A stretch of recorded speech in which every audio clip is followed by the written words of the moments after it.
Olá, olá, aprimorando! Seja muito bem-vindo aqui comigo para essas que são aulas imperdíveis, que eu quero trazer aqui para você acerca da prova documental. Eu quero fazer com que você domine todas as técnicas e vença o seu adversário, certo? Então vem comigo. Pega papel e caneta, anota tudo, não deixe nada de fora. Isso aqui é muito importante. Eu trago dicas aqui incríveis. Isso aqui não está em nenhum manual de direito, você não vai encontrar.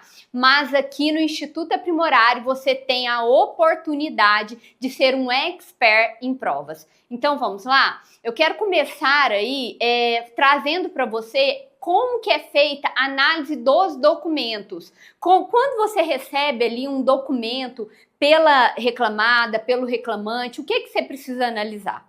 Bom, acerca de prova documental, o seu trabalho é encantar o juiz. Você precisa compreender que o juiz ele precisa olhar para a sua prova com olhos de encantamento. Ele precisa ver que a sua prova ela faz diferença ali no processo. Ele precisa valorar mais a sua prova do que a prova da outra parte. Por isso, você precisa compreender as melhores técnicas e as estratégias infalíveis para lá encantar um magistrado. O artigo 369 do CPC, ele afirma que as partes elas podem utilizar de todos os meios legais para influir eficazmente no processo. Então, o que você precisa compreender é que a parte ela tem ali o direito fundamental de influenciar a decisão do magistrado. E a prova documental ali no processo do trabalho, independentemente para qual parte você esteja advogando, você vai investigar cartão de ponto, recibo de pagamento, acordos e convenções coletivas, ou seja, você vai fazer uma análise pormenorizada de tudo aquilo que a parte estiver ali te apresentando. Se o reclamante ele te leva lá documentos na hora do seu atendimento, você precisa analisar toda a documentação. A reclamada te levou ali uma notificação para uma audiência, você precisa solicitar da empresa todos os documentos necessários ali, referente àquele trabalhador, para que você possa lá fazer a sua análise, fazer uma análise bem criteriosa ali daqueles documentos e conseguir ali elaborar a sua estratégia de defesa. Sem isso fica muito complicado, você não pode iniciar uma defesa sem antes analisar todos os documentos. Você que advoga para o reclamante, você não tem como fazer uma boa petição inicial sem analisar os documentos previamente. Por isso é tão importante você compreender o que analisar em cada um dos documentos, tá? E aí eu trago aqui para você como que você vai iniciar essa análise, o que você vai analisar ali propriamente no documento que foi levado pela parte até você. Primeira coisa, o conteúdo, tá? Você vai analisar ali conteúdo, datas e assinatura.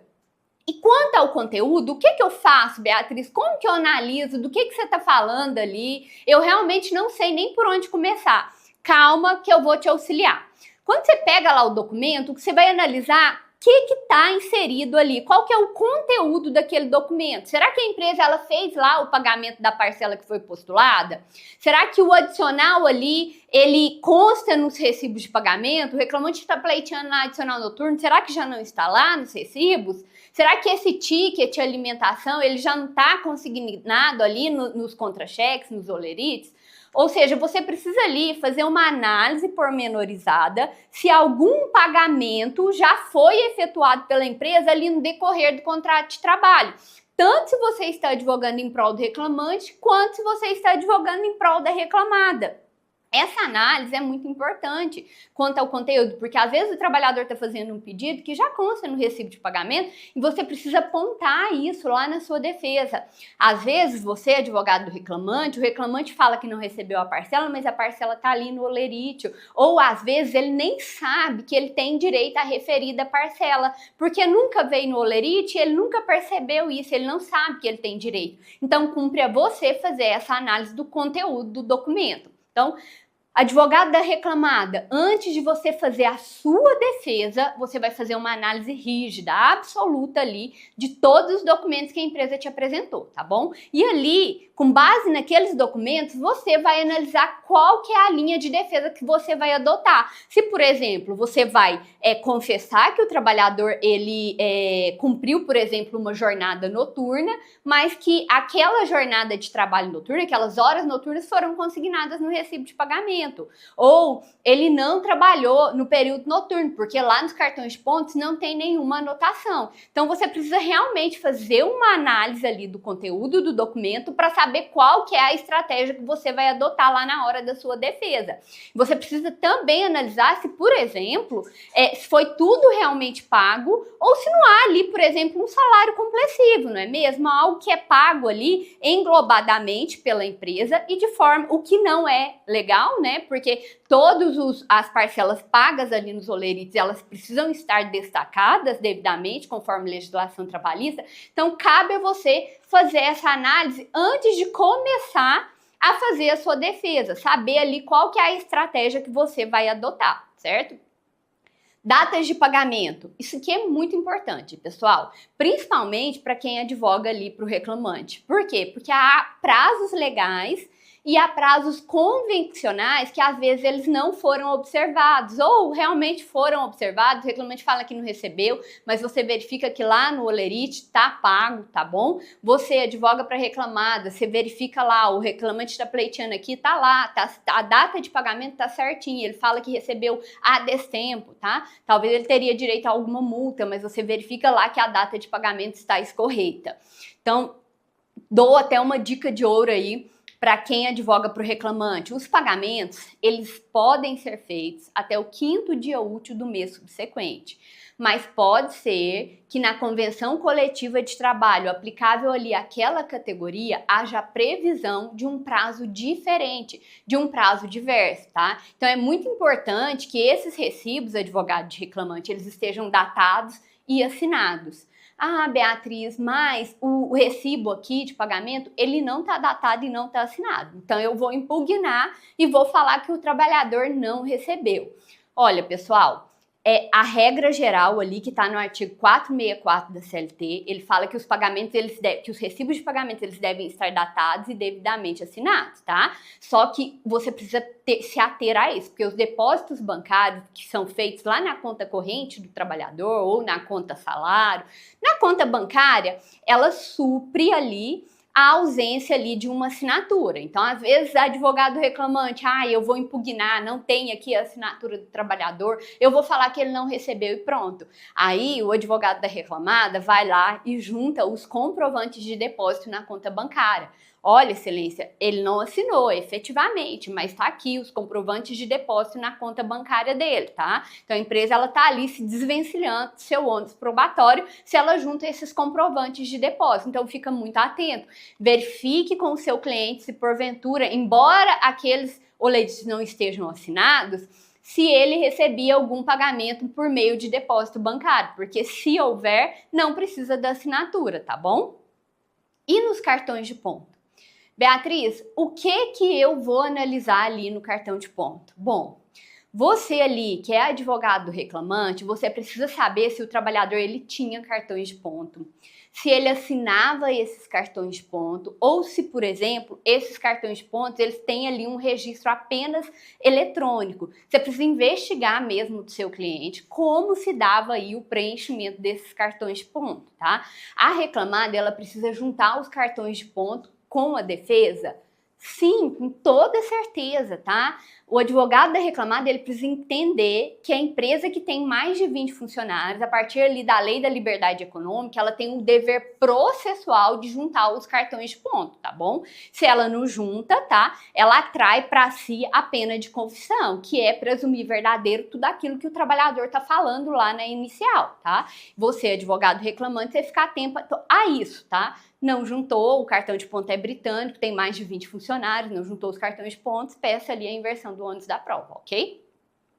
E o que você vai analisar ali nos cartões de ponto? tá? Se você é advogado da reclamada ou do reclamante, independente, você precisa fazer essa análise do cartão de ponto. O que você vai verificar? Você vai verificar os horários anotados, entrada, saída, os intervalos, tudo era anotado corretamente, tinha lá a posição do horário que iniciava a jornada, tinha a posição dos intervalos para descanso e alimentação, tinha o horário certinho ali do registro da saída, os dias da prestação de serviço, todos os dias estão anotados no cartão de ponto ou não? Alguns dias estão anotados, outros dias não estão anotados, tá? O reclamante, ele trabalhava sábado e domingo, mas e aí, esse registro desses sábados, desses domingos ou desses feriados trabalhados, eles constam lá nos registros, nos cartões de pontos, nos controles de jornada? Então, tudo isso você tem que analisar. Por exemplo, às vezes, quando você faz ali a análise do cartão de pontos, você verifica, por exemplo, que em alguns dias há ali os horários anotados de início da jornada, mas não constam os horários de encerramento da jornada. Então, você lá que advoga para o reclamante, o que você vai invocar? Você vai invocar que nesses dias prevaleçam os horários que você indicou lá na inicial. Por quê? Porque não tem o horário do término, do encerramento lá da jornada, tá? Então, como não tem o apontamento e isso é obrigatório, você vai indicar realmente que prevaleça os horários que você colocou lá na sua petição inicial. Mas você, advogado da reclamada, você não vai se dar por vencido, não é mesmo? Nessa situação, o que você vai pedir? Você vai pedir que se aplique uma média ali do labor exercido nos demais dias, ou seja, com base lá na OJ 233 do TST, você vai falar assim, excelência, eu quero que o senhor aplique-se aí a média, né, da finalização do trabalho nos dias que tem o preenchimento para esses dias que estão sem preenchimento, compreendeu? Então, sempre aqui há possibilidade, né, há argumentos, tanto para o advogado de reclamante quanto para a advogada de reclamado. Você precisa ficar muito atento a essas situações, tá bom? Intervalos. O intervalo lá para descanso, alimentação, você precisa verificar se lá no cartão de ponto tem a anotação ou a pré-anotação desses intervalos, tá? Então, vamos supor que havia anotação, tá? Eu olhei lá, Beatriz, nos cartões de ponto está anotado. Só que aí você verificou que, por exemplo, é uma anotação britânica, tá? Todos os horários ali de intervalo, eles são rígidos, eles são pontuais. Sai todo dia para o almoço meio-dia, volta todo dia 13 horas, em ponto, sem variações. É o quê? É uma anotação de cartão de ponto britânico. Você, advogado reclamante, o que você vai pedir? Você vai pedir a inversão do ônus da prova, para que seja da reclamada o dever ali de comprovar o gozo efetivo desse intervalo para descanso e alimentação. Então, vamos supor que, Beatriz, olha, eu olhei lá, tem o horário de entrada e tem o horário de saída, mas não tem nada anotado com relação aos intervalos. Então, você vai verificar se há ali uma pré-anotação. O que é essa pré-anotação? É verificar se lá em cima, no cabeçalho do cartão de ponto, há algum apontamento dos horários de intervalo. Por exemplo, às vezes não tem apontado lá dia após dia, mas lá no cabeçalho do cartão de ponto tem lá horário para descanso e alimentação do meio-dia às 13, tá? Isso é uma pré-anotação. E se tiver a pré-anotação, tá tudo certo. Claro que você, na qualidade de advogado do reclamante, você não vai pedir a inversão do ônus da prova. Por quê? Porque a empresa, ela se desincumbiu ali da sua obrigação. Ela pode fazer ali a pré-assinalação dos intervalos. Não é obrigatório que conste nos cartões de ponto, pessoal, o horário de entrada e os intervalos para descanso e alimentação. O que é obrigatório é que conste o horário de entrada e o horário de saída, se a empresa ela tem mais de 20 funcionários, tá bom? Mas o intervalo propriamente dito, ela pode colocar só lá no cabeçalho, ou seja, é uma pré-anotação, uma pré-assinalação e tá tudo certo. E agora, se você é lá, advogado da reclamada, e o reclamante ele pede a inversão do ônus da prova, o que você vai dizer? Você vai dizer, excelência, eu cumpri aqui, a empresa cumpriu a obrigatoriedade da pré-anotação. Embora não conste todos os dias anotados do intervalo, tá lá no cabeçalho do cartão de ponto. Portanto, não há que se falar em inversão do ônus da prova, tudo bem? Agora, a assinatura do cartão de ponto, será que ela é mesmo necessária? Então, A jurisprudência majoritária do Tribunal Superior do Trabalho, ela dispõe que não há obrigatoriedade dos cartões de ponto eles estarem ali assinados. Não é necessário, ok? É necessário que esses cartões de pontos eles espelhem a realidade do que se cumpria ali no pacto laboral, mas não necessariamente precisam estar assinados, tá? Mas o que acontece? Você, advogado do reclamante, pegou lá o cartão de ponto, viu que esse cartão de ponto não está assinado, você não vai se dar por vencido. Ainda que não haja obrigatoriedade dessa assinatura, você vai requerer a inversão do ônus da prova, principalmente naquelas situações que o reclamante ele narra para você que ele assinava os cartões de pontos todo mês ou todos os dias lá para a empresa, ou seja, ele fazia o preenchimento e lá no final do mês ele assinava o cartão de ponto. E aí a empresa vem e junta um cartão de ponto que não está assinado, que está sem assinatura. Ó, pensa comigo. A empresa pode ter montado aquele cartão de ponto para subsidiar ali a defesa dela. Por quê? Porque o trabalhador te informou que ele assinava todo mês o cartão de ponto. Então, por que ela trouxe um cartão de ponto sem assinatura? Então, você nunca vai se dar por vencido. Você tem que conversar com o seu cliente, entender todas essas questões que aconteciam ali no curso do pacto laboral e para que você possa ali fazer uma impugnação acertada, ok? Isso é muito importante. A tratativa com o seu cliente sempre vai ser elementar, essencial para a construção de uma boa defesa. Independente a favor de qual parte você esteja advogando, porque você também precisa compreender com a reclamada, com a empresa ali, o que acontecia efetivamente ali no decorrer do contrato de trabalho, para que você possa elaborar estratégias para realmente vencer, para ganhar o processo, ok? Agora vamos falar aqui a questão do acordo coletivo de trabalho e da convenção coletiva de trabalho, tá?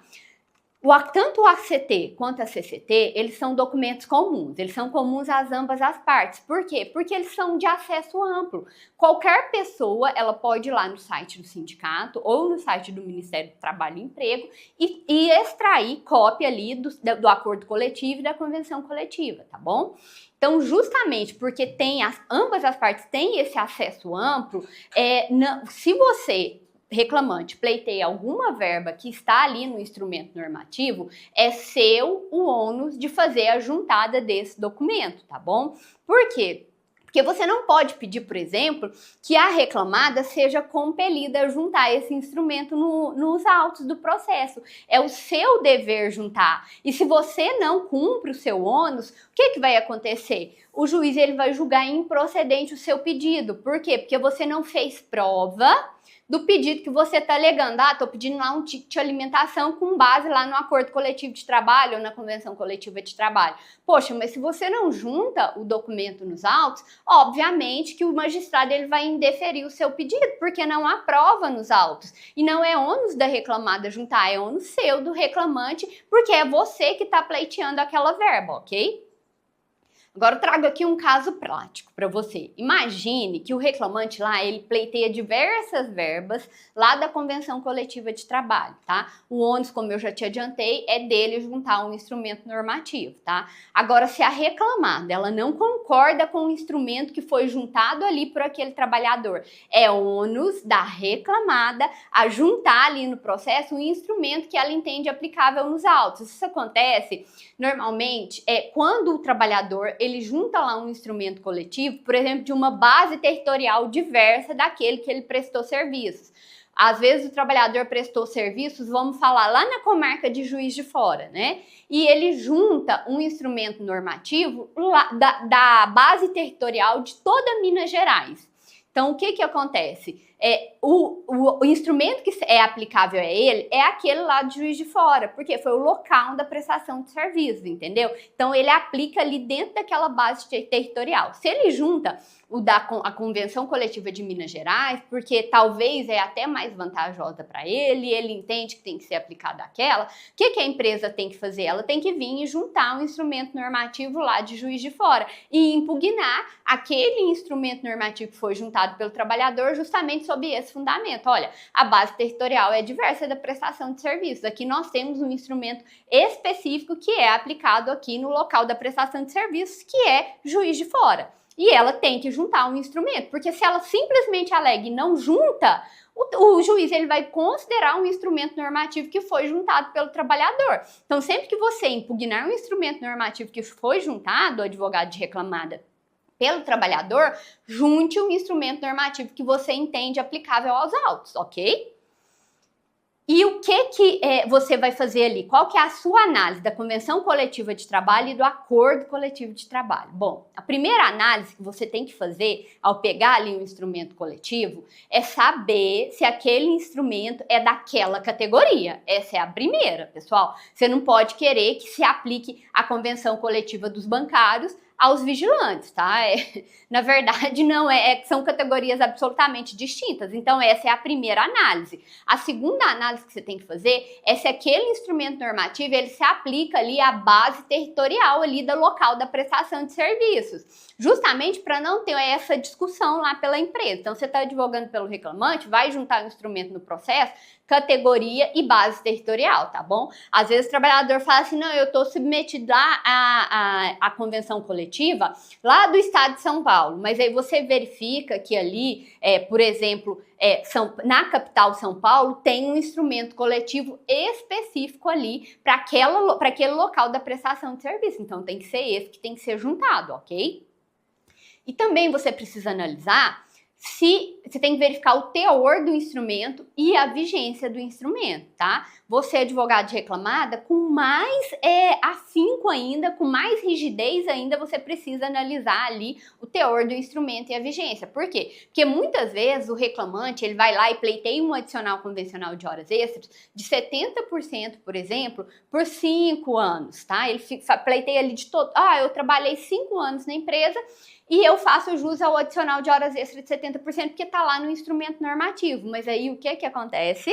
Esse trabalhador, ele junta a convenção coletiva, tá? Ou o acordo coletivo somente de 1 ano do pacto laboral. Ele não juntou o instrumento de todos os anos da prestação de serviço. Olha, pessoal, isso aqui é muito sério, principalmente você que está advogando por reclamante. Se você está pleiteando uma verba da convenção coletiva de 5 anos, você tem que juntar 2021, 22, 23 e 24. Não adianta você ir lá e juntar somente do primeiro ano, tá? Vai valer somente para aquele ano que foi juntado. E você, advogado de reclamado, tem que prestar atenção nessa situação. Se ele pleiteia lá durante todo o pacto laboral, você tem que verificar se todos os instrumentos foram juntados de todos os anos, tá?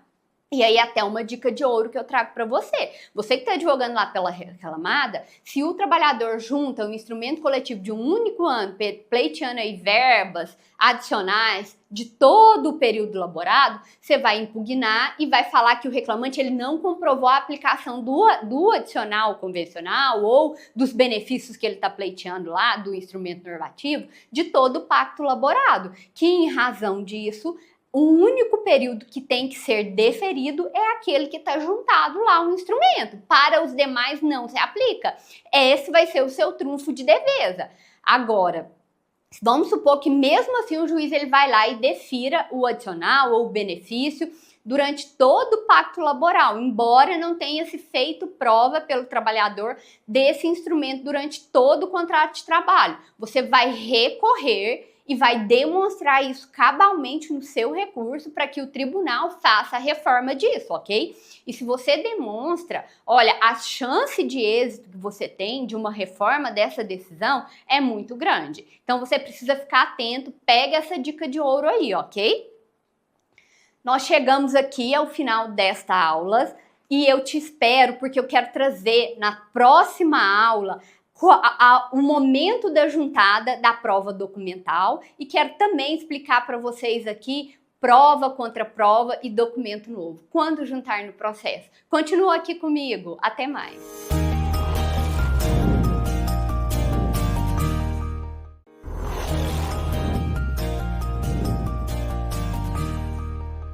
Olá, olá! como prometido, eu voltei para a gente continuar aqui a nossa análise da prova documental, porque o que eu quero é que você aprenda todas as técnicas, todas as estratégias para que você vença o seu adversário.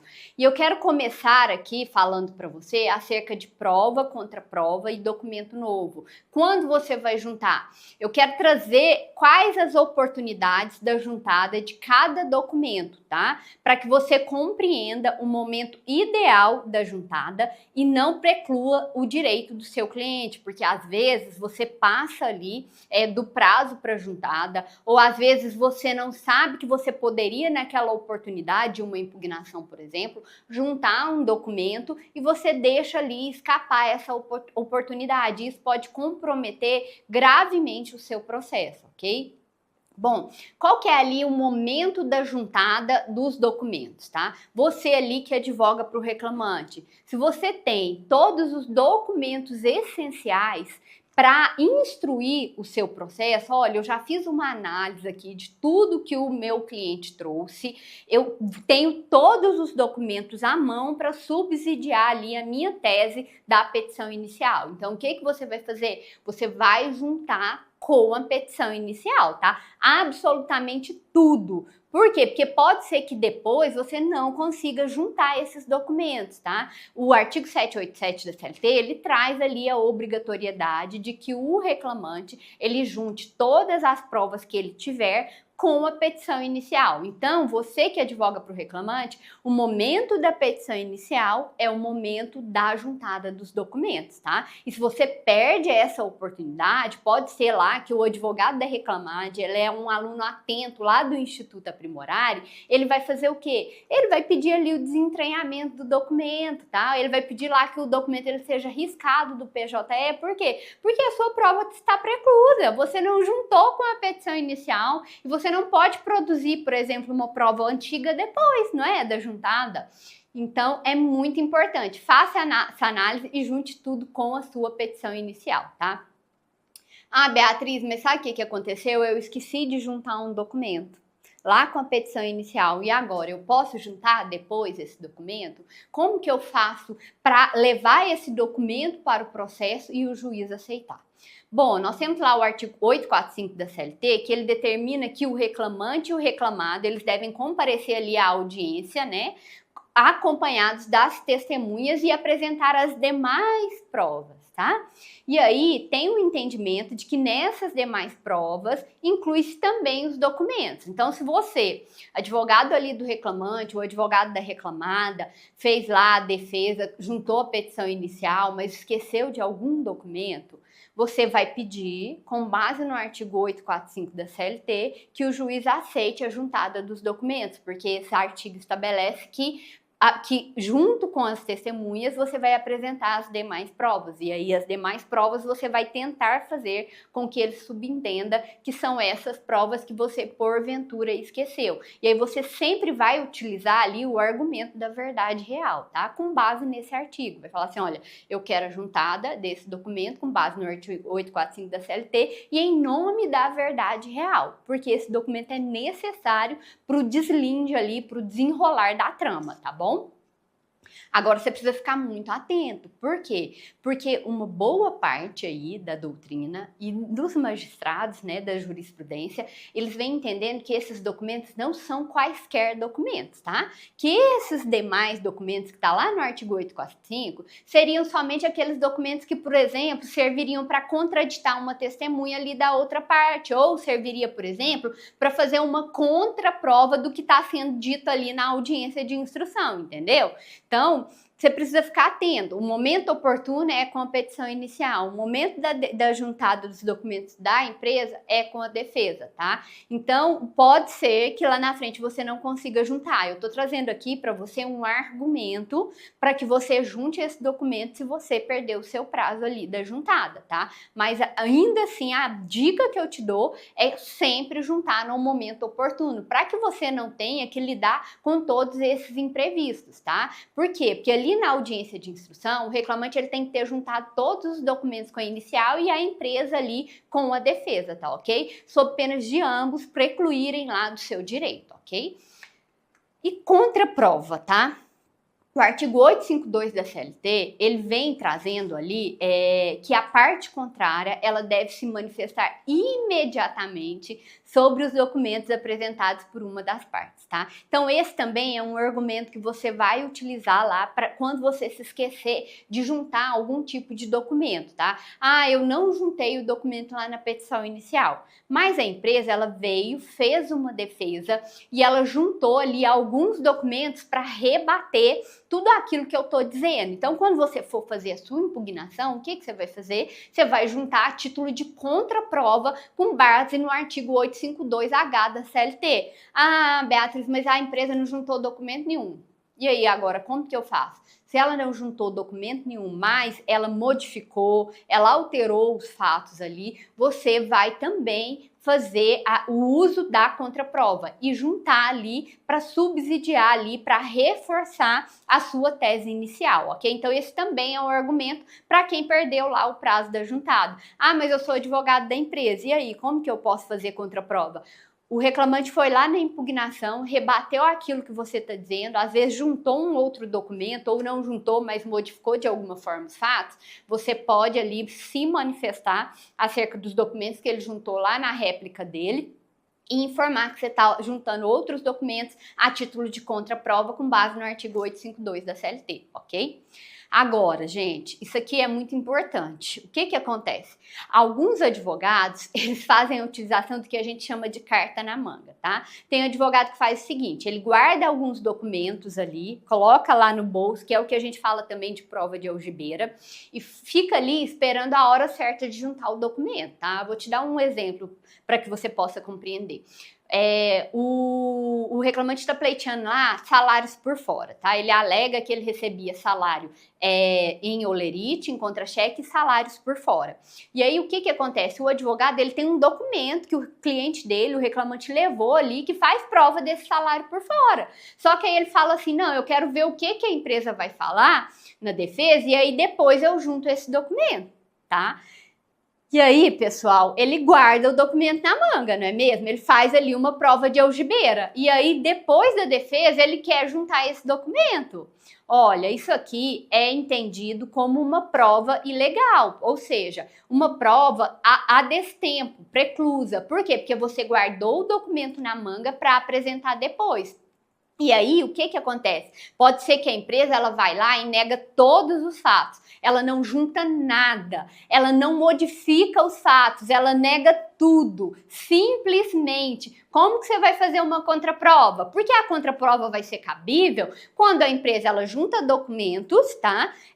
Negando ali o que foi dito, ou apesar dela não juntar documentos, ela modifica os fatos. Por exemplo, você está pedindo reconhecimento de vínculo. A empresa não junta nenhum documento, mas ela fala que na verdade você era um trabalhador autônomo, tá? Que você fazia emissão de nota fiscal, que você nunca foi empregado, que você não preenche ali os requisitos para a configuração de uma relação de emprego. Ou seja, ela modificou os fatos, apesar de não ter juntado nenhum documento. Aí aqui você vai conseguir fazer uma contraprova, mas se ela nega tudo, ela não junta nada e não modifica os fatos, concorda comigo que você não tem ali à mão o dispositivo 852 lá que eu te falei da CLT e você não poderia alegar que você está juntando esse documento na qualidade de contraprova. Vai acontecer o quê? Vai ser configurada uma prova de algibeira, né, que é uma carta na manga, e você vai perder a oportunidade de juntar a sua prova. Então não faça isso, não cometa esse erro. Tudo que você quer fazer prova, que você já tem ali à mão, são provas que fazem uma prova cabal ali de tudo que você está alegando, que comprovam efetivamente os fatos, junta com a inicial, você é advogado da reclamada, junta com a defesa, tá ok? E aí, nesse caso, eu dou ali também uma dica de ouro para o advogado da reclamada, tá? Se o reclamante ele anexa documentos depois lá da petição inicial, que não tem um condão ali de fazer uma contraprova da defesa que você apresentou, até porque você negou tudo, não é mesmo? O que você vai pedir? Você vai pedir o desentranhamento, a desconsideração desse documento por preclusão da prova. Inclusive, você pode falar que o trabalhador já tinha aquela prova à mão, tá? E ele juntou a destempo, que ele já sabia da existência dessa prova, que não é nenhuma contraprova, nem um documento novo. E você vai pedir que o juiz desconsidere e exclua esses documentos do processo, ok? E advogado do reclamante, como eu já te disse, você vai juntar tudo com a petição inicial, vai evitar qualquer tipo de preclusão, tá? Então a técnica é assim, pessoal. Se a reclamada ela fizer uma defesa negando tudo, dificilmente o advogado do reclamante vai conseguir juntar documentos depois da petição inicial, tá? Porque eles não se encaixam nem como contraprova e nem como um documento novo, a menos que seja um documento novo mesmo. Que, ou seja, foi produzido depois da petição inicial ou que se tomou conhecimento depois da petição inicial. Aí sim, ele se configuraria como documento novo. Mas se a empresa nega tudo e você quer juntar depois com a inicial, isso não é contraprova, tá? E vai ser caracterizado uma prova de algibeira, ok? E qual que é o momento da juntada dos documentos pela reclamada? Eu já falei, não é mesmo? Com muito mais rigidez ainda. Aliás, aqui, principalmente em decorrência do princípio da proteção, que é ali amplamente aplicável na Justiça do Trabalho, a lei, a jurisprudência, ela é mais dura ainda com a reclamada, tá? Afirmando que só podem ser juntados os documentos com a contestação. Isso está lá previsto no artigo 434 do CPC. Então, se você está advogando ali, militando em favor da empresa, em favor da reclamada, você tem que entender que é muito mais rígida a questão quando os documentos forem juntados pela empresa. Portanto, eles têm obrigatoriamente que ser juntados junto com a contestação, sob pena de preclusão, tudo bem? E vamos falar lá. Se trata de uma prova pré-constituída. Beatriz, o que é uma prova pré-constituída? Bom, pessoal, é aqueles documentos, tá? Que por lei a empresa ela tem a obrigatoriedade de documentar o fato, tá? Suponha, recibo de salário, a empresa tem que fazer, tem que emitir os contra-cheques, os olerites, não tem? Recibo de pagamento de comissão, de horas extras, cartão de ponto quando a empresa tem mais de 20 funcionários, comprovante de entrega de equipamento de proteção individual, ou seja, esses documentos se traduzem em provas pré-constituídas. Por quê? Porque a empresa ela tem a obrigação de manter ali esses documentos dentro ali do seu departamento pessoal. Ela tem que confeccionar, ela tem que produzir esse documento e ela tem que deixar tudo arquivado. Ou seja, são documentos antigos que eles já existiam ou pelo menos eles deveriam existir, tá? Mas a empresa não registra ali a jornada de trabalho. Ela tem lá 50 funcionários, mas ela não registra. Bom, aí ela assumiu o risco de não fazer o registro dessa jornada, porque esse documento ele realmente deveria existir, tá bom? Prova pré-constituída é isso. E quando a gente fala de prova pré-constituída, o rigor é ainda maior. Por quê? Porque aqueles documentos, eles têm que obrigatoriamente, tá? Sem exceção, ser juntado ali com a defesa. A empresa, depois de passar do momento da contestação, ela não pode vir trazer esses documentos para os autos. Por quê? Porque ela já deveria ou ela já tinha esses documentos, tá?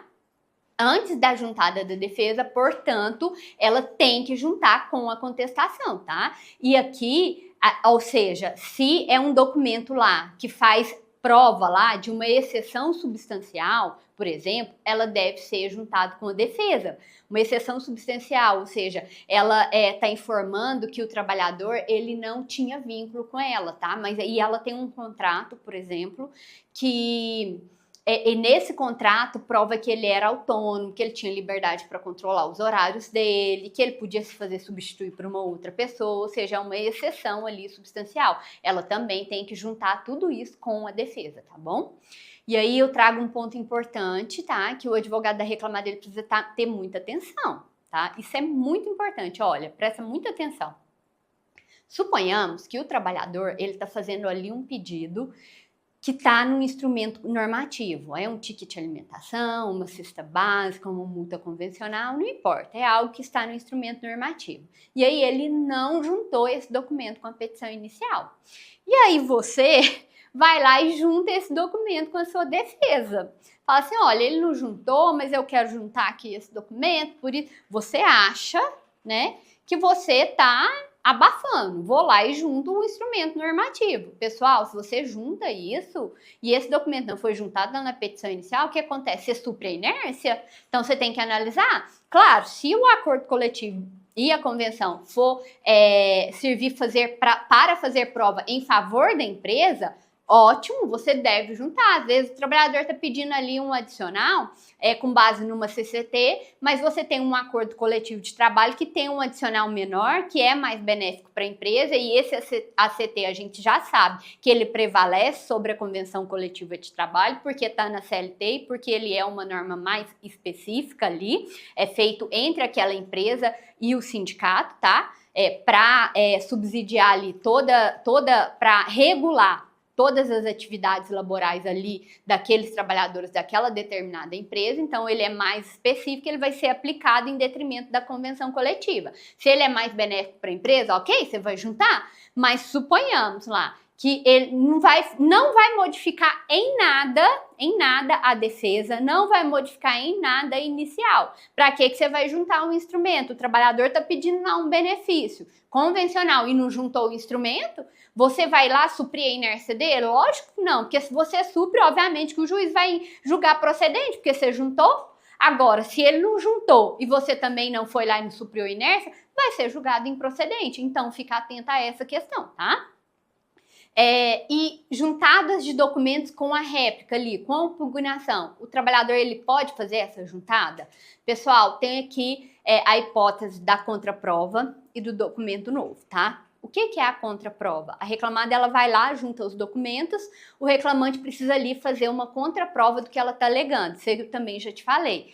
Ou seja, ele alegou algo na petição inicial, a empresa vem, rebate aquilo que ele alegou na petição inicial, lá na contestação, e junta outros documentos. A título de contraprova, sem dúvida alguma, que o reclamante ele pode juntar documentos com a impugnação, tá bom?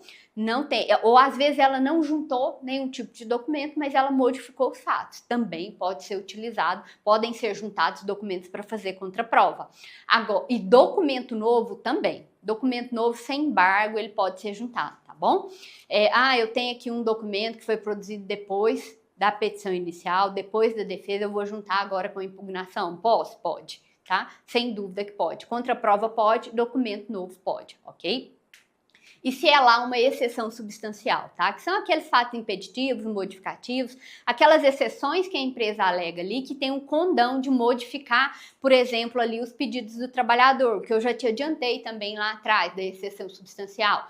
O trabalhador está pedindo um vínculo de emprego e a empresa vem, modifica e fala que na verdade ele era autônomo. Aqui também, se ela não juntou nada, olha, eu não juntei nenhum tipo de documento, mas eu vim e modifiquei os fatos, advogado de reclamante pega essa dica de ouro que eu estou te dando. Você pode, não só pode, como você deve, e se você tiver algum documento, você vai juntar com a sua impugnação, com a sua réplica, tá? Tá lá no artigo 350 do CPC. Então, Beatriz, a empresa não juntou nada, não posso fazer contraprova? A depender do que ela está alegando ali na defesa, se ela modificou, se ela alegou ali uma exceção substancial, sim, ela pode, você deve juntar com a réplica, provar que aquilo que você falou lá na sua petição inicial corresponde à verdade, tudo bem?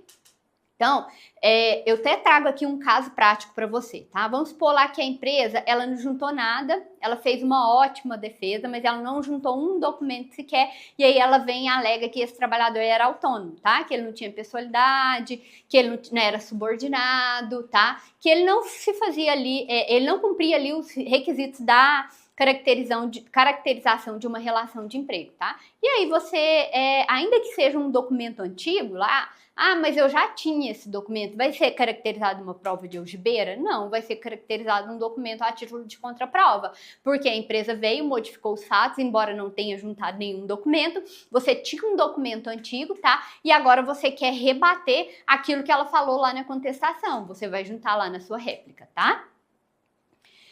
Agora, suponhamos, se a juntada de documentos ela ocorre ali, fora da defesa ou fora da petição inicial, você precisa, isso aqui é muito importante, gente, olha, vamos supor que você não juntou o documento com a defesa e você também não juntou lá, advogado do reclamante, os documentos com a petição inicial. Você vai juntar esses documentos num outro momento. Por exemplo, o reclamante vai fazer uma contraprova lá na impugnação e ele vai juntar documentos, tá? Ou a reclamada, depois da impugnação, ela quer rebater alguma coisa que o trabalhador fez, colocou lá na impugnação, ela quer também fazer uma contraprova, tá? E ela vai juntar uma petição ali de manifestação e vai juntar documentos.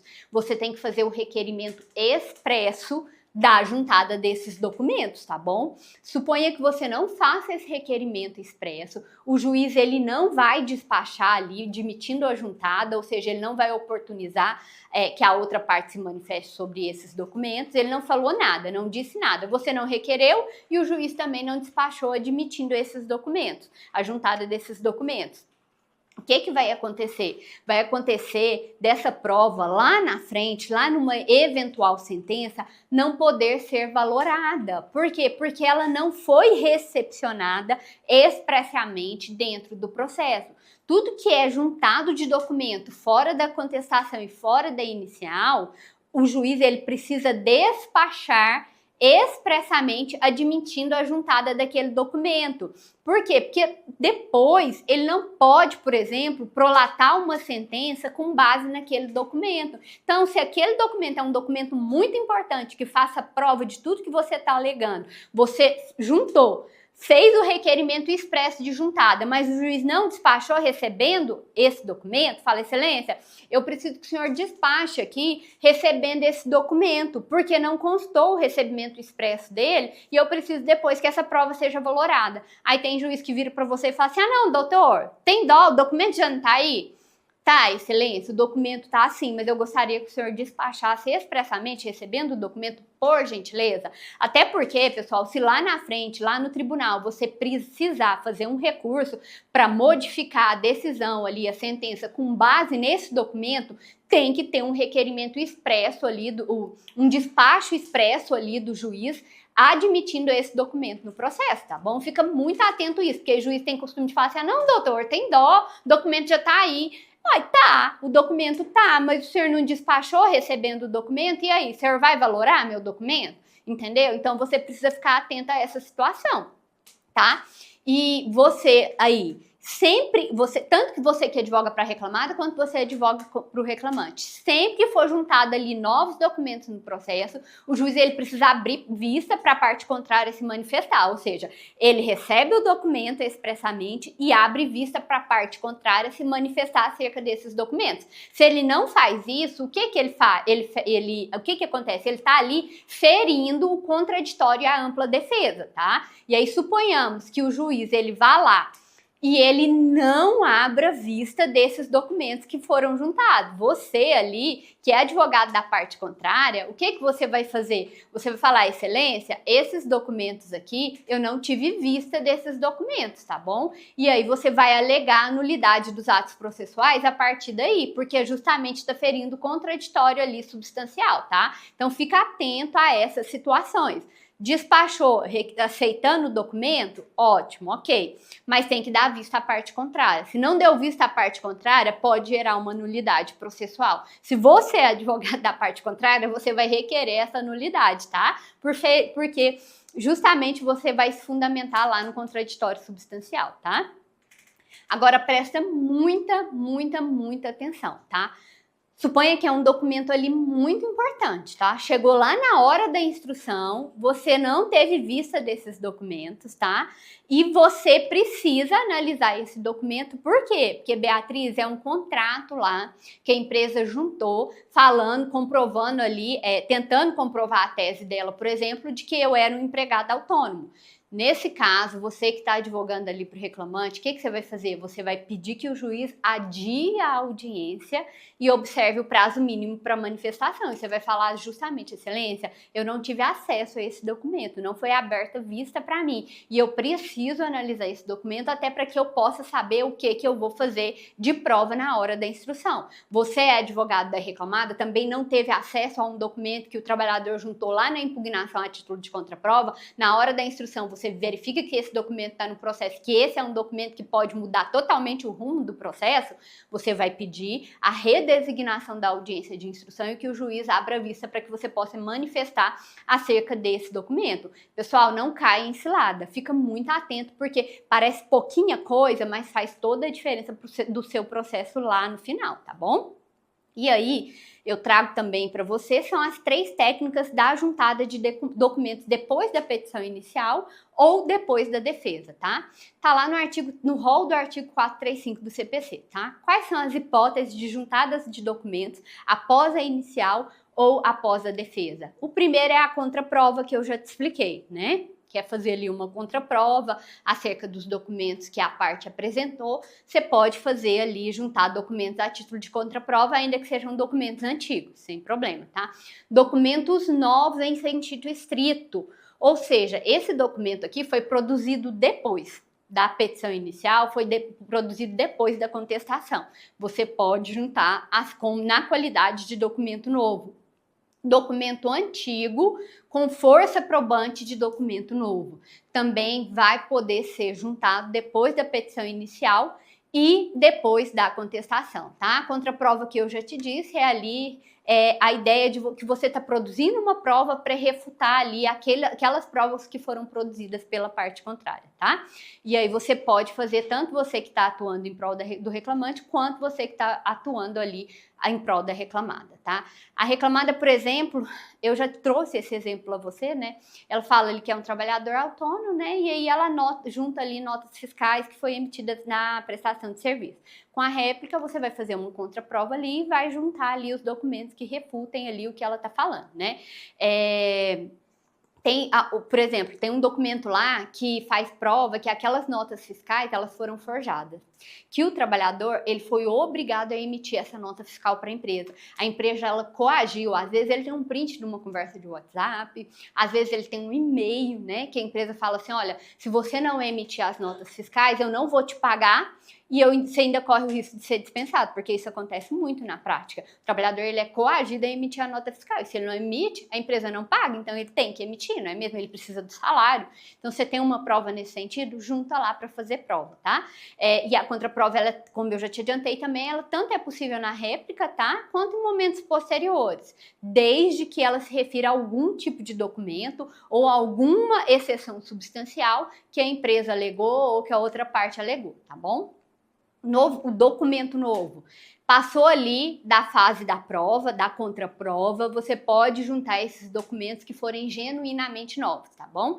São aqueles documentos lá que vão surgir depois, tá? É superveniente ao processo. Um exemplo clássico disso é quando o trabalhador ele ingressa ali com uma ação trabalhista, tá? Ele tá pleiteando uma rescisão indireta do contrato de trabalho, ele continua trabalhando, inclusive, só que aí no curso dessa ação trabalhista, o que acontece? A empresa vai lá e dispensa esse trabalhador, talvez por justa causa, ou talvez motivadamente. O que vai acontecer? A rescisão indireta que o trabalhador ali ele está postulando, ela vai perder o objeto, não é mesmo? E a empresa, ela precisa juntar os documentos da rescisão para demonstrar quais as parcelas que foram pagas. Então, é um documento novo, que foi produzido depois, tá ok? Documentos antigos com força de documentos novos, tá? Se você conseguir aqui demonstrar para o juiz que esse documento já existia, mas você só teve acesso a ele, só tomou conhecimento a respeito desse documento, depois lá que passou o prazo da petição inicial, o prazo da contestação, às vezes até da impugnação, você não tinha acesso a esse documento, tá? Você só tomou conhecimento do documento, só acessou esse documento agora, você demonstrar isso cabalmente para o juiz, você pode juntar lá depois da sua petição inicial, depois até da réplica, depois da contestação da empresa, tá? Ali antes da instrução, fala, excelência, só tomei conhecimento desse documento agora, mas você tem que provar, tá? Isso, não é simplesmente alegar por alegar, tá? Então entenda, tornou-se acessível depois, ficou disponível depois, ou conheceu depois do documento, pode juntar na qualidade de documento novo, ok? E o que você vai ali impugnar na prova documental, né? Quais são as formas de impugnar, de fazer essa impugnação da prova documental, tá? A primeira delas é quanto à admissibilidade, tá? Muitas vezes, o que acontece? A parte, ela quer ali juntar um documento para provar um fato que ele só pode ser, por exemplo, provado por meio de perícia, tá? Então, às vezes, a empresa, ela vai lá e junta um laudo afirmando que aquele local de trabalho, ele é um local de trabalho totalmente salubre. Eu tenho o PPRA, o PCMOS, eu tenho uma perícia que já foi feita aqui, esse local de trabalho aqui é salubre. Ou, às vezes, o próprio trabalhador quer juntar ali um laudo pericial, paradigma, comprovando que o trabalho ali, que aquele ambiente é insalubre. Às vezes o trabalhador junta lá um atestado que fala que ele adoeceu no trabalho, que ele tinha uma síndrome de Burnout ou algo do gênero. Tudo isso demanda perícia técnica, tá? Então, o que você vai fazer? Você vai impugnar, tanto se você estiver a favor do reclamante ou da reclamada, alegando ali que aquele fato, que aqueles pedidos demandam, por exemplo, a realização de uma perícia técnica, que sem isso não é possível fazer prova. Portanto, você está impugnando o documento quanto à admissibilidade, que o juiz não admita aquele documento como prova, porque depende efetivamente da realização de uma prova técnica pericial, tá bom? Quanto à autenticidade, tá? Você vai impugnar quanto às assinaturas que foram colocadas ali no documento. Você vai informar que a assinatura ela não pertence ao reclamante, por exemplo, ou a questão ali de uma falsidade. Talvez a assinatura é até do reclamante, mas o documento ele é falso. Ele foi claramente adulterado. Então, você vai arguir ali um incidente de falsidade, portanto, tá ok? Uma outra forma de impugnação também ali do documento seria contra ao conteúdo. Por exemplo, aquela assinatura do documento, do cartão de ponto, é até do reclamante, consta ali, é dele mesmo. Mas os horários de entrada, os horários de saída, eles são incorretos, eles não espelham a verdade do pacto laboral, tá? Então, às vezes, o horário de entrada, o horário de saída está correto, mas o intervalo está incorreto. Ali consta que ele gozou de intervalo de 1 hora, mas todos os dias ele tinha um intervalo aí de 15 e 20 minutos. Que você precisa compreender que você vai impugnar o conteúdo do documento, se o que está colocado, aposto naquele documento, corresponde à realidade, e às vezes você não precisa impugnar todo o documento, você precisa compreender que talvez você pode impugnar apenas partes daquele documento. Por exemplo, o cartão de ponto, eu vou impugnar os dias trabalhados estão corretamente anotados lá no cartão de ponto, mas o horário de encerramento da jornada está incorreto. Então, você vai impugnar ali o cartão de ponto simplesmente com relação ao horário de término da jornada de trabalho. Ou, às vezes, é apenas o intervalo que está incorreto. Entenda, você não precisa impugnar o documento por inteiro. Se somente partes do documento estão incorretas, então impugne aquelas partes que estão incorretas. Inclusive, isso traz veracidade ali para sua narrativa, para sua impugnação, ok? E uma dica de ouro que eu trago aqui para o advogado da reclamada, suponhamos que lá na ata da audiência inicial, da audiência de conciliação, o juiz determinou que o reclamante, ele impugnasse a contestação no prazo de 10, 15, 5 dias, ou seja, sob pena de preclusão. Ele deu um prazo sob pena de preclusão para que o reclamante impugne. E o reclamante foi lá e não impugnou nada, transcorreu em habeas o prazo, ele não fez nenhuma manifestação. Você que advoga ali para a reclamada, você vai informar, excelência, eu quero encerrar aqui a instrução processual, porque o reclamante não impugnou nenhum dos documentos que foram juntados pela empresa, portanto, eu entendo que não há necessidade da realização de instrução, porque as provas estão, porque tudo que a empresa demonstrou na contestação está correto e não foi impugnado. Mas você, advogado do reclamante, você não vai se dar por vencido. Por quê? Porque não há previsão no processo do trabalho quanto à réplica, tá? A apresentação de réplica ela não é obrigatória, não está previsto no Código de Processo, no processo do trabalho, desculpa. Então, diante disso, você vai informar, excelência, embora eu não tenha impugnado, tá, a contestação, não há previsão, não há obrigatoriedade da apresentação de réplica no processo do trabalho e eu pretendo sim fazer prova quanto tudo isso que eu falei lá na petição inicial, tá? Eu preciso corroborar os fatos alegados lá na minha petição inicial, tudo bem? Nós chegamos aqui, pessoal, ao final desta aula. Eu espero que eu tenha conseguido aí levar até você as nuances, né, e as principais estratégias e técnicas para produção, para impugnação, para apresentação de uma boa prova documental. E eu quero deixar aqui para você uma frase que faz muito sentido, que o caminho do justo, ele é como a luz da aurora, que vai brilhando cada dia mais, até ser dia perfeito. Eu espero que o dia perfeito chegue na sua vida. Um abraço. Minha dica hoje para você é advogue sempre com muita justeza, sempre sempre em direção do caminho justo, do caminho correto, do caminho da integridade, e o dia perfeito vai chegar na sua vida. Um abraço, eu fico por aqui.